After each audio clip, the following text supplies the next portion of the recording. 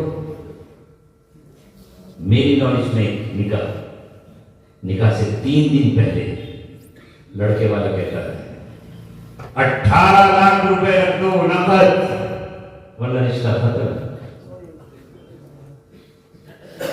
وہ بچی جس کا نکاح ہوا اس کی چینیں نکل گئی، ماں کی آنکھیں نکل گئی، رشتہ چھوٹے گا تو کہاں سے ہوگا؟ یہ 18 لاکھ روپے وصول کیے گئے. یہ غریب نہیں ہے، غریب مان لے تو صبر آتا ہے، لیکن یہ بھی امیر ہے. یہ ہمارے نکاحوں کا عالم چل رہا ہے. وہاں میں ابھی گیا، وہاں پر ایک گاؤں ہے شمسپور ایٹا میں. وہاں پر مجھے بتایا گیا یہاں شیشے کا کاروبار ہے، لوگوں کے پاس بہت مال ہے، تو وہ نکاح سے 1 دن پہلے 2 دن پہلے جا کر کے بتائیں گے کل نکاح ہے، اس پر بھی 1.5-2 لاکھ روپیہ دیں گے. یعنی وہ انہیں یاد ہی نہیں ہے. پیسے لٹانے کے بہانے ڈھونڈ رہے ہو اور پھر کہتے ہو کہ تمہاری قوم کے پاس کیا ہے. میں نے اس دن کہا، پھر کہتا ہوں تمہارے پاس کیا ہے؟ یہ علماء ہیں، یہ تو چند تمہارے روٹیوں کے ٹکڑے، سوکھے ٹکڑے کھا کر کے عالم بن گئے ہیں. یہ تو ایک مٹھی اور چٹکی بھر کھا کر کے عالم بنے ہیں. ان کو بستر نصیب کہاں ہوئے؟ یہ چارپائی انہیں نصیب کہاں ہوئی؟ زمین پر لیٹ کر کے عالم بن گئے ہیں. انہیں پنکھے کہاں نصیب ہوئے؟ یہ عالم بن گئے ہیں. لیکن تمہارے پاس تو دنیا میں بھی کچھ نہیں ہے. تم اپنا بتاؤ تمہارے پاس کون ہے؟ تم کہتے ہو ہمارے پاس ہندوستان میں مسائل ہیں، لیکن ان مسائل کو حل کرنے کے لیے بتاؤ. جب تمہارا کوئی بڑے سے بڑا مسئلہ آتا ہے، ابھی وقف بورڈ کا مسئلہ آیا، جب یہ چل رہا تھا وقف بورڈ کا مسئلہ، تو اس کو سپریم کورٹ میں جب پیش کیا گیا تو اسے لڑنے کے لیے بتاؤ کون تھا تمہارے پاس؟ جو پرنسپل. ایسے کہتے ہو سینا خان کے 30 کروڑ 30% ہے، 35% ہے، ہندوستان میں اتنے ہیں. کیا ہے تمہارے پاس؟ بڑے سے بڑا مقدمہ لڑنے کے لیے ملوثی ہوئی.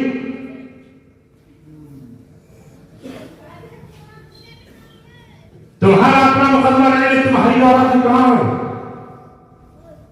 کم سے کم جنگ آزادی کے ٹائم میں تمہارے پاس ایسے وکلاء تھے، اور اگر ہمارے پاس کوئی وکیل ہے بھی تو وہ ملت کے لیے کہاں ہے؟ انسانیت کے لیے کہاں ہے؟ وہ کسی غریب و کمزور کے لیے کہاں ہے؟ لٹیرا جھوٹ ہے، دغابازی ہے، فریب ہے، مجبوری کا فائدہ. اپنی قوم کو کہاں سے کہاں لے آئے ہم، کس مقام پر لے گئے؟ ذرا ڈاکٹری پر دیکھو. یہ جو پیسے اٹھے، شادی کی بات کر رہا ہوں، 18 لاکھ روپے یہ دیے گئے اور تقریباً 18-20 لاکھ روپے جہیز میں دیے گئے، 40 لاکھ ہو گئے.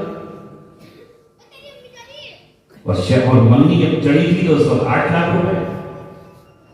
ایسا لگتا ہے کہ جیسے یہ قوم ایک گائے کا بھی پیٹ بھر جائے گا چند چھلکے کھا کر، ایک بکری کا پیٹ بھر جائے گا چند پتے کھا کر، ایک اونٹ کا پیٹ بھر جائے گا ببول کے کانٹے کھا کر، ایک شیر کا پیٹ بھر جائے گا ہرنی کا شکار کر کے ایک ٹکڑا کھا کر، ایک مگرمچھ کا پیٹ بھر جائے گا گوشت کا ایک پالچا کھا کر. مگر یہ مسلم قوم، اس کی بھوک کا عالم یہ ہے کہ اپنے پیٹ کو جہنم کا نام کیوں نہیں دے دیتی؟ یہ حلیم مسجد کا نعرہ لگا رہا ہے. ہر وقت یہی ہے کہ ہماری بارات کو کیا دو گے؟ وہ سیل کے کباب تو ہونے چاہیے، وہ مرغ کباب تو ہونا چاہیے، چکن فرائی تو ملنی ہی چاہیے، آئس کریم 5 رنگ کی تو ہم پر ہونی ہی چاہیے، یہ روٹی یہ ہونی چاہیے، وہ ہونی چاہیے، وہ ہونا چاہیے. میں یہ کہہ رہا ہوں یہ 40 لاکھ روپے اگر لڑکے والا اپنے لڑکے پر خرچ کرتا اور ہندوستان سے باہر کسی ریاست میں بھیج کر اپنے بچے کو ڈاکٹر بناتا تو یہ کم سے کم ایک ڈاکٹر بن کر چلا آتا. یہ ملت کا ایک ڈاکٹر تو ہوتا کم سے کم. اگر تمہارا رشتہ دار کوئی مریض ہوتا تو یہ اس کا آیوشمان کارڈ تو بنوا دیتا. بلڈ بینک میں ہوتا تو کم سے کم مرنے والے کو بلڈ بینک تو مل جاتا.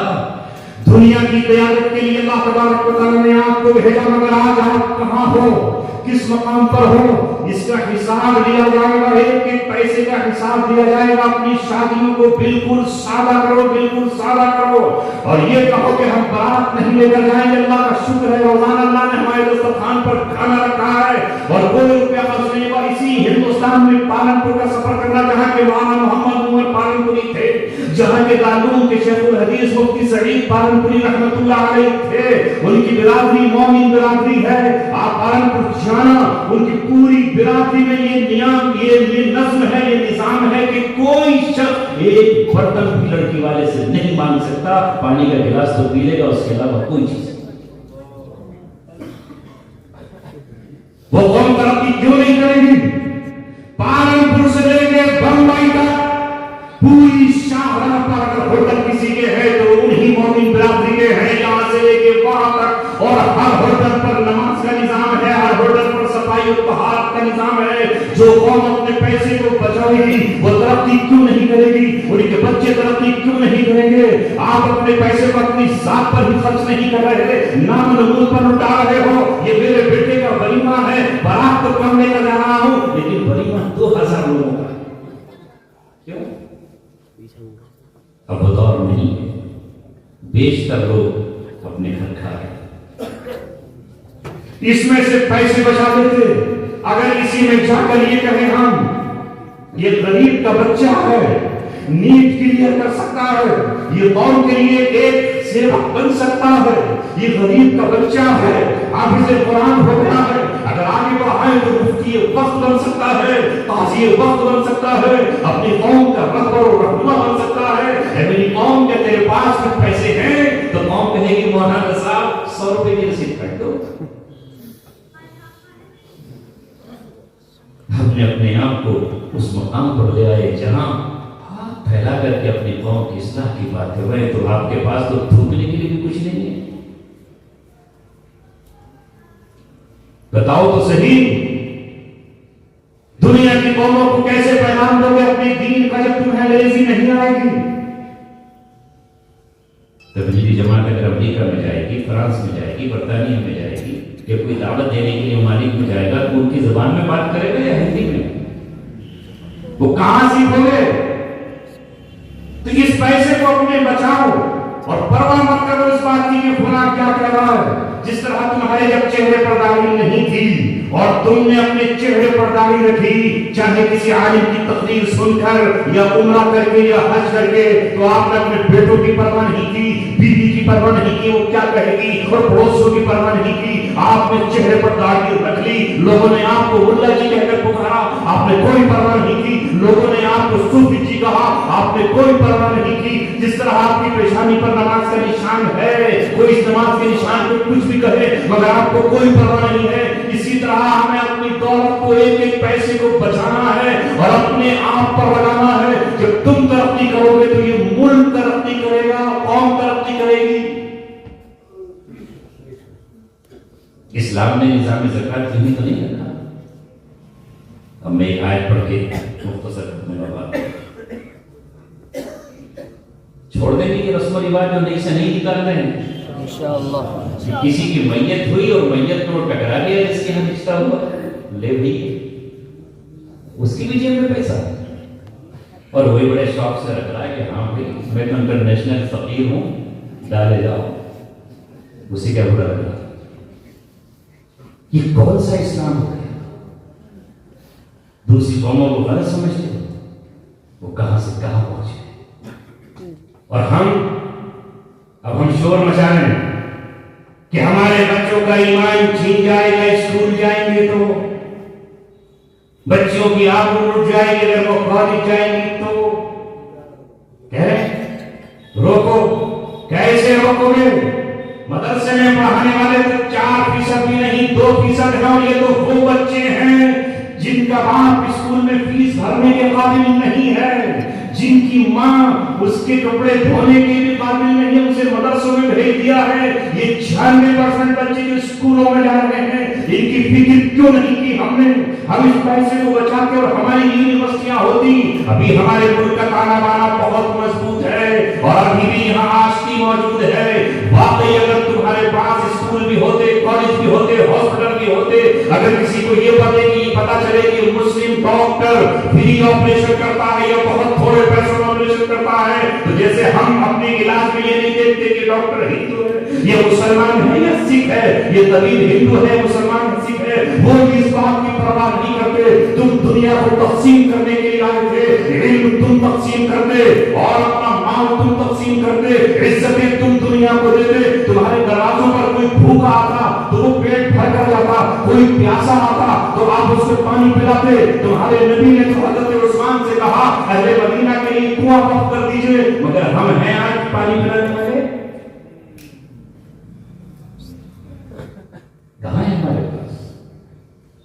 جگہ جگہ پر ہم دکھاتے عمل سے کہ ہم محمد صلی اللہ علیہ وسلم کے غلام ہیں۔ میں مثال دے کے سمجھاتا ہوں، میت کے غم کی جو رسمیں ہیں ان پر تو بڑی شدت سے عمل کرتے ہو، کوئی پرواہ نہیں کرتے کہ بھئی برادران وطن کیا کر رہے ہیں، فلاں قوم کیا کر رہی ہے۔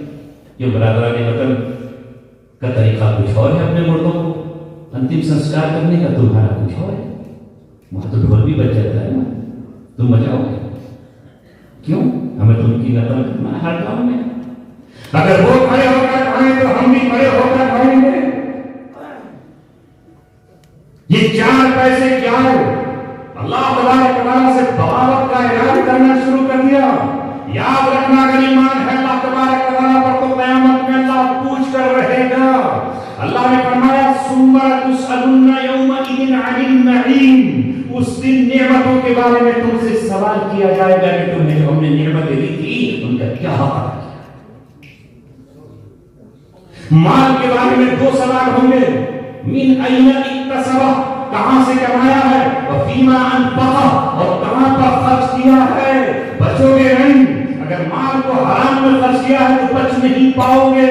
اللہ تعالیٰ اس کا حساب لے کر رہے گا، کمایا کس طریقے سے، حلال یا حرام۔ آج کمانے میں بھی ہم نہیں دیکھ رہے اور لٹانے میں بھی نہیں دیکھ رہے ہیں۔ ہم نے عالم یہ کر دیا ہے کہ آج یہ جو کہتے ہو کہ بھئی ارتداد کی ہوا چل رہی ہے اور مسلمانوں کی بہت ساری بیٹیاں غیروں کے ساتھ چلی گئی، یہ کیوں چلی گئی؟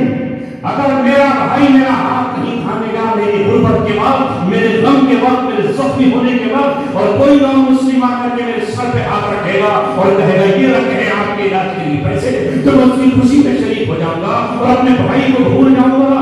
ہم نے وہ معاملہ کیا، ہمیں 8 لاکھ چاہیے، ہمیں فارچونر گاڑی چاہیے، ہمیں کریٹر نہیں اسکارپیو گاڑی چاہیے، اور ادھر سے ڈیمانڈ یہ آئی جوانی کا عالم ہے، ہاتھ میں موبائل ہے، ماں باپ کی نگرانی نہیں ہے، وہاں سے آفر آ گئی 2.5 لاکھ روپے دیں گے، اور ادھر جوانی بھی ہے، وہ اپنا ایمان چھوڑ کر کے وقت چلے گئے۔ ذمہ دار ہم نہیں کوئی اور ہے، ہم ہیں۔ تو میں یہ کر رہا تھا کہ جس طرح اپنی میت پر آپ اسے کفن دیتے ہو، غسل کرتے ہو، مٹی میں دفن کرتے ہو، چوٹے سے سر پر اٹھاتے ہو، کسی کی پرواہ نہیں کرتے کہ عیسائی کیا کرتے ہیں اور پارسی کیا کرتے ہیں، دنیا کی نقانی کرتے ہوئے، کیا آپ نے اپنی میت کو اس پہ رکھ دو کہ لکڑی پہ کسی گؤں کو کھلا دیں؟ پارسی کی کرتے تم بھی کرو۔ تو جس شدت سے میت پر آپ ڈٹے ہوئے ہو، اٹل ہو، اسی طرح نکاح پر بھی اٹل رہو، اور یہ کہو کہ مسلمان کی زبان پیسے سے نہیں بنتی، پیسہ اس کے لیے کوئی چیز نہیں ہے، یہ ہاتھ کا میل ہے، یہ ٹھوکروں میں رہنے والی چیز ہے۔ ایک مومن کی شان یہ ہے کہ زبان دے دی تو دے دی۔ کل تمہارا عالم یہ تھا، وہ یہ وہ لوگ تھے کہ جو اپنے عہدوں کے پاس رکھنے والے ہیں، کہ جو انہوں نے والموفون بعہدہم اذا عاہدوا۔ تمہاری شان یہ ہوتی ہے کہ مسلمانوں کی منگنیاں، مسلمانوں کے نکاح محض زبان سے پورے ہو جاتے ہیں۔ خدا کی قسم، ان کی بلڈنگ ٹوٹ سکتی ہے، ان کے ریشم میں آگ لگ سکتی ہے، لیکن یہ اپنی زبان کو نہیں بدلا کرتے۔ مگر ہمارا عالم یہ ہے کہ ہم یہ سمجھتے ہیں کہ جب یہ ہماری بیٹی کو زیور پہنا کے چلا جائے گا تو 2.5 لاکھ روپے دے کر کے چلا جائے گا تو بات پکی ہوئی۔ کیوں صاحب؟ برادران وطن کے یہاں تو لکشمی کی پوجا ہوتی ہے نا دیوالی سے پہلے، تو تمہارے یہاں نہیں ہو رہی؟ ہمارے یہاں منگنی کو ہو رہی ہے، ہمارے یہاں شادی کو ہو رہی ہے، ہمارے یہاں ولیمے کو ہو رہی ہے، ہمارے یہاں جوتی چرانے کے لیے سالی آتی ہے تو لاؤ 2.5 لاکھ روپے۔ ارے چوری اسلام کسے یہ کہ اس رسم پر پیسے، لڑکی کی گاڑی کے خیام میں سارے ساتھ کھڑے ہو گئے لاؤ پیسے،